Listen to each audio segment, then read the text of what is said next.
توكل على الله واسمعها من بخر الله. السلام عليكم ورحمة الله. والله العظيم يا جماعة، والله في جماعة كانوا بيجوني بيسهروا معي ويجيبوا سيرة فلان وعلان.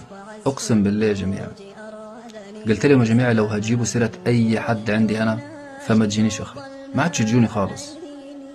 أي بني آدم يا جماعة المفروض إن يجيب سيرة بني آدم قدامك تقول له ستوب، توقف عند حد، ما تقعدش تاخد وتدي معاه، لأن الكلمة قسما بالله الكلمة بتحطك في جهنم 70 سنة تحت، ده كلمة.